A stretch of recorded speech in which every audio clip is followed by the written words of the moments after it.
The week before Thanksgiving. Kurt, who we got today?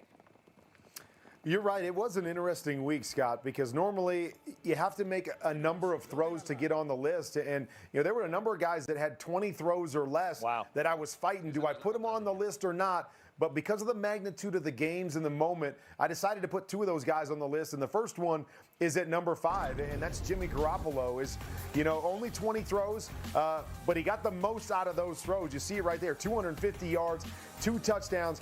But more importantly to me, it was about the moment. Sunday Night Football against a good Green Bay team, against Aaron Rodgers, to step up and make the big plays to get his team a huge win and keep them at the number 1 seed is what got him at number 5.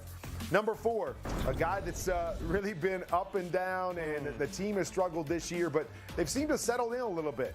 And you see the numbers right there, over 325 yards, 3 touchdowns in this game. He had 1 tipped interception, but fully in control. This is the Baker that we thought we were going to see all year long. And now this Cleveland team, I know they got a long way to go to make a playoff push, but they're playing their best football of the year at the right time. He gets the number 4 spot.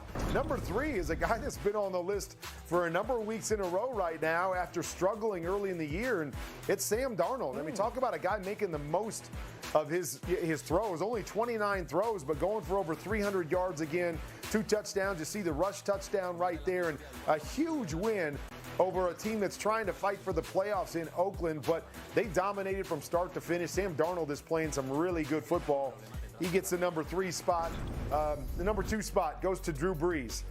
30 for 39. I mean, it is ridiculous, his accuracy. And it seems like every year he just gets better and he breaks his completion percentage record from the year before, on pace to do that again. But over 300 yards, 3 touchdowns, and they jumped way out ahead. And then Carolina fought all the way back. And what does Drew Brees do? He goes and leads another game-winning drive to get his team a field goal and a win to keep them in the mix, still trying to fight for that home field advantage themselves. And then number 1, I mean, this guy seems to have a lock on the position. And again, only 20 throws, but I called that game on Monday night, and a couple of those were throwaways, a couple of those were drops. We also got to see that he rushed for another 95 yards on top of that, but 20 throws, 5 touchdowns on the road in a big moment in the demolition of the LA Rams defense. It was a huge performance by Lamar Jackson, so he holds on to that number 1 spot.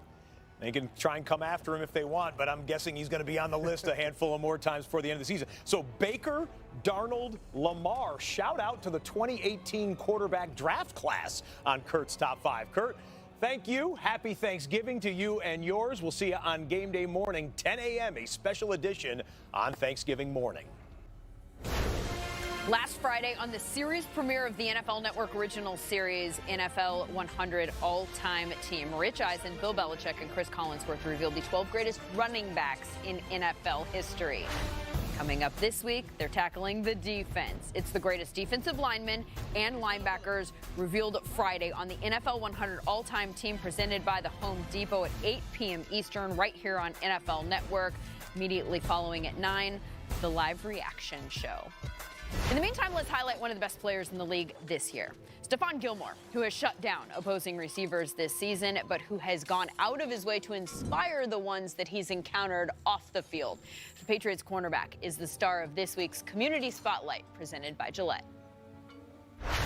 It's an honor to be, Gillette, to invite me out here and talk to the Boys and Girls Club just about life and growing up in this program and being a great person. And, it's an honor for me to come back and give back to the kids also.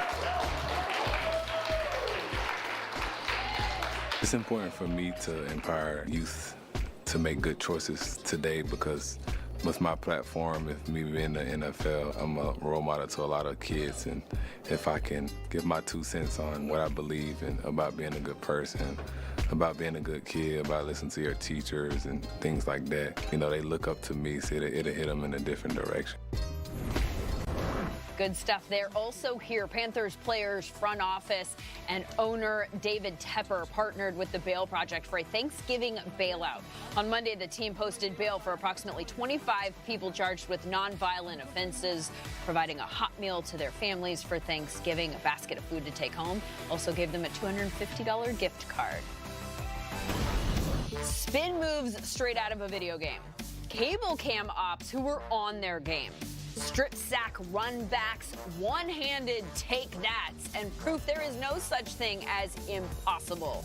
After the break, what are we most thankful for this NFL season?